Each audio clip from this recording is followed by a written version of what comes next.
2 साल पहले लोकसभा चुनाव में संविधान बदलने और बचाने की लड़ाई चल रही थी। खुद पीएम मोदी ने 400 पार का नारा लगाया था और बीजेपी नेताओं ने दावे शुरू कर दिए थे कि 400 पार हुए तो संविधान बदला जाएगा, मनु संहिता को अपनाया जाएगा। तो वहीं राहुल गांधी के नेतृत्व में संविधान बचाने की लड़ाई शुरू हुई।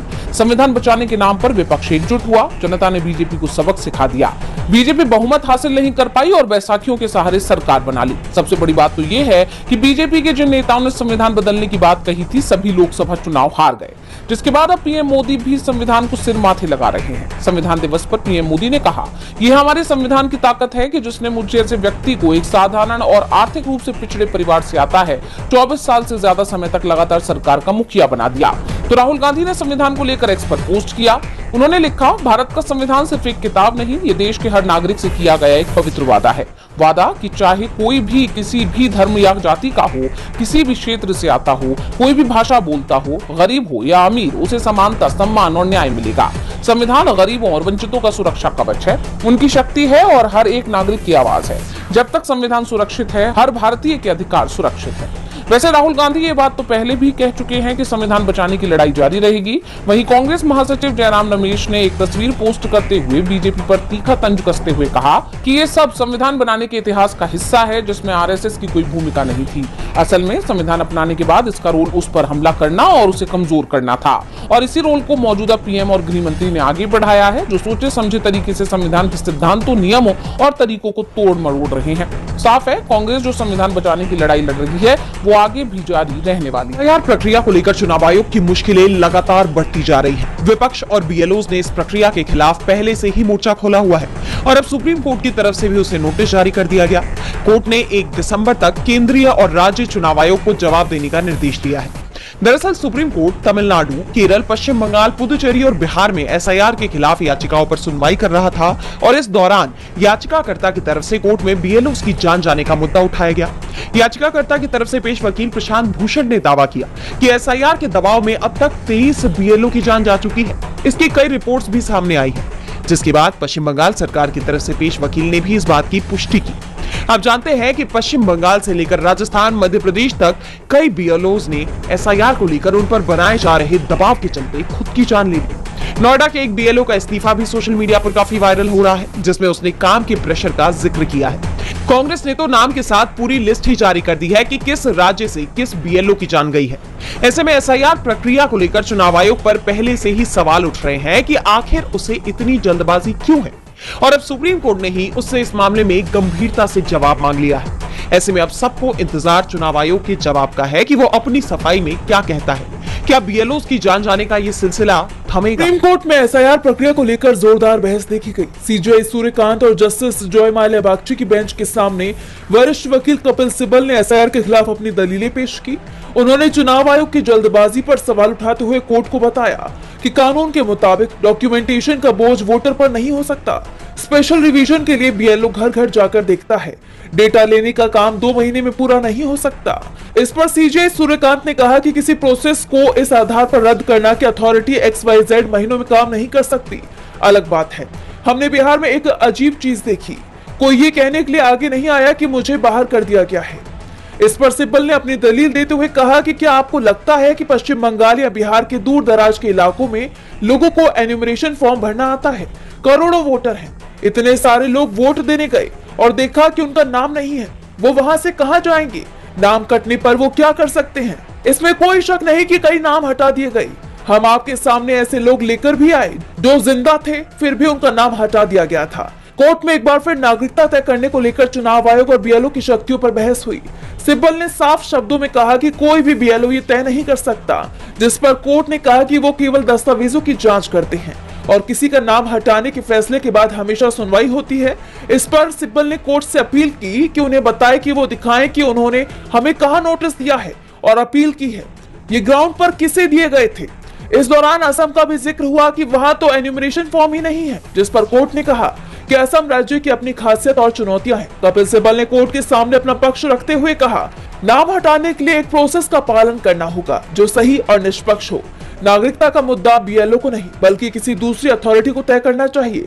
मामले में अगली सुनवाई 27 नवंबर को होगी, यानी ये बहस अभी और चलेगी, जिसके बाद कोर्ट इस पर अपना फैसला सुनाएगा। पश्चिम बंगाल में अगले साल 2026 में विधानसभा चुनाव होने हैं और इससे पहले राज्य में एसआईआर की प्रक्रिया की जा रही है और इसे लेकर भारी बवाल मचा हुआ है जो थमने का नाम नहीं ले रहा। चुनाव से पहले राज्य में हो रहे एसआईआर को लेकर सीएम ममता बनर्जी ने आक्रामक रुख अपनाया हुआ है। सीएम ने चुनाव आयोग और केंद्र के खिलाफ मोर्चा खोला हुआ है और अब उन्होंने तीखा हमला करते हुए एसआईआर के पीछे की असली वजह का पर्दाफाश भी कर दिया। सीएम ने कहा कि आजादी के इतने सालों बाद भी लोगों की नागरिकता पर सवाल उठाया जा रहा है। उन्होंने एसआईआर का जिक्र करते हुए कहा कि आज जब डेमोक्रेसी और धर्म पर हमला हो रहा है और नागरिकता और वोटिंग के अधिकार पर सवाल उठाए जा रहे हैं तो हमें खुद से पूछना चाहिए कि क्या अब हमें अपनी नागरिकता का सबूत देना होगा। इसके पीछे एनआरसी काम कर रहा है। हम इससे हैरान और दुखी हैं, इसलिए मैं आज यहां भारत के लोकतंत्र की रक्षा करने का संकल्प लेती हूं जो सबसे बड़ा है। ममता बनर्जी ने अपने बयान से साफ कर दिया है कि एसआईआर के पीछे का असली मकसद राज्य में एनआरसी लागू करना है। इसके अलावा उन्होंने कहा कि नागरिकता के मुद्दे ने लोगों को जान देने की कगार पर पहुंचा दिया है। लोकतंत्र तो रहेगा लेकिन आप नहीं रहेंगे। सीएम ममता बनर्जी ने चेतावनी देते हुए कहा है कि वो बीजेपी की चाल को समझ गई है। वो राज्य में अब कोई गड़बड़ी नहीं होने देंगी। उनकी धमकी ने बीजेपी और चुनाव आयोग दोनों की चिंता बढ़ा दी। चुनाव आयोग और बीजेपी पर मिलीभगत के आरोप कोई नई बात नहीं है। विपक्ष अक्सर ही आरोप लगाता रहा है, जिसके चलते बीजेपी और इलेक्शन कमीशन दोनों ही विपक्ष के निशाने पर हैं। लेकिन अब बीजेपी नेता ने ही विपक्ष के आरोपों पर मोहर लगा दी है। महाराष्ट्र के भाजपा प्रदेश अध्यक्ष रविंद्र चव्हाण ने वोटर लिस्ट में गड़बड़ी की बात कही है। उन्होंने कहा कि चुनाव आयोग कुछ खास लोगों के इशारों पर नाच रहा है। रविंद्र चव्हाण ने आगे कहा कि अमरनाथ नगर पालिका चुनाव से पहले वोटर लिस्ट में बड़े पैमाने पर गड़बड़ी हुई है। वोटरों के नाम जानबूझकर उनके वार्ड में रखने के बजाय दूसरे वार्ड में डाल दिए गए। कुछ जगहों पर कुछ खास लोगों को राजनीतिक फायदा पहुंचाने के लिए वोटरों को दूसरी जगह भेजा गया है। ये प्रोसेस पूरी तरह से एक तरफा है और चुनाव आयोग ने सिर्फ कुछ खास लोगों की ही सुनी। बीजेपी प्रदेश अध्यक्ष के बयान से चुनाव आयोग के साथ ही महाराष्ट्र की बीजेपी सरकार भी सवालों में घिर गई है। एक तरफ तो चुनाव में जीत के लिए वोटर लिस्ट में धांधली के दावे अब खुद बीजेपी के नेता ही कर रहे हैं, तो दूसरी तरफ वोट के बदले नोट की खुली पेशकश भी हो रही है। महाराष्ट्र में विधानसभा चुनाव से पहले मुख्यमंत्री माझी लाडकी बहन योजना लाई गई थी, जिसमें महिलाओं को 1500 रुपए हर महीने दिए जा रही हैं। अब बीजेपी विधायक नारायण कूचे ने मतदाताओं को सीधे धमकी दे दी है, अगर 1500 रुपए आगे भी लेने हैं तो बीजेपी को वोट दो, नहीं तो ये पैसे दिए जाने बंद कर दिए जाएंगे। विपक्ष तो पहले से ही आरोप लगा रहा था कि बीजेपी ये योजना वोट खरीदने के लिए लाई है और अब बीजेपी विधायक ने ही इन आरोपों पर मोहर लगा दी। विधानसभा चुनाव में एनडीए की बम्पर जीत हुई। 20 नवंबर को नीतीश कुमार ने 10वीं बार सीएम पद की शपथ ली, जिसके बाद मंत्रियों के विभागों का बंटवारा भी हो चुका है। लड़ाई स्पीकर पद को लेकर चल रही है। बीजेपी खुद को नंबर 1 बताते हुए इस पर दावेदारी कर रही है, तो जेडीयू ने भी बीजेपी से आगे निकलने की कोशिश शुरू कर दी है और इसके लिए ही उसने अपने कोटे से सभी मंत्री नहीं बनाए। बिहार में 36 मंत्री पद है। इनमें अभी तक सीएम समेत 27 मंत्रियों ने शपथ ली है। शपथ लेने वाले मंत्रियों में 2 उप मुख्यमंत्री समेत भाजपा कोटे के 14 मंत्री हैं। जेडीयू कोटे से सिर्फ 8 मंत्रियों ने शपथ ली है, यानी भाजपा के बराबर संख्या को आधार माने तो जेडीयू के कोटे से और 6 मंत्री बनाए जा सकते हैं। वैसे जो 9 मंत्री पद खाली हैं, उसे लेकर कहा जा रहा है कि 7 जेडीयू के खाते में जाएंगे और 1 बीजेपी के, जबकि 1 मंत्री पद एलजेपीआर के खाते में जा सकता है।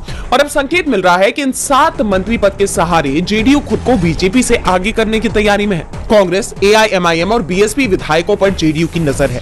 उन्हें अपने पाले में लाने की कोशिश जेडीयू ने शुरू कर दी है।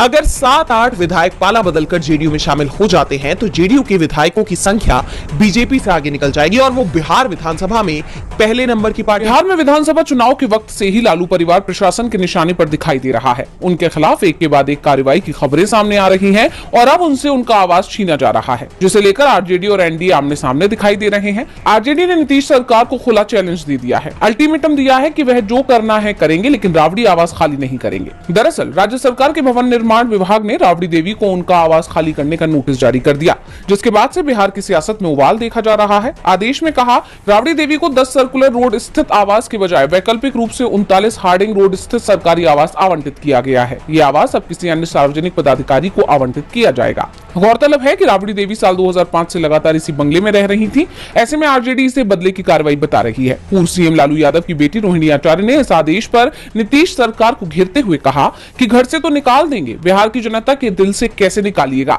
सेहत नहीं तो कम से कम लालू जी के राजनीतिक कद का सम्मान रखें। वहीं आरजेडी के प्रदेश अध्यक्ष मंगनी लाल ने आरोप लगाया कि सीएम नीतीश ने पीएम मोदी और बीजेपी का भरोसा हासिल करने के लिए ये किया है, जबकि सरकार का कहना है कि ये केवल प्रक्रिया का पालन है। नवनिर्वाचित मंत्री विधायकों को आवाज देने के लिए उनकी तरफ से ये कदम उठाए जा रहे हैं, लेकिन आरजेडी ने इस आदेश का पालन करने से साफ इनकार कर दिया, जिसके बाद इस मुद्दे पर विवाद और बढ़ना तय माना जा रहा है। अब सवाल ये भी उठ रहे हैं कि क्या नीतीश सरकार लालू परिवार के खिलाफ कानूनी कार्रवाई करेगी?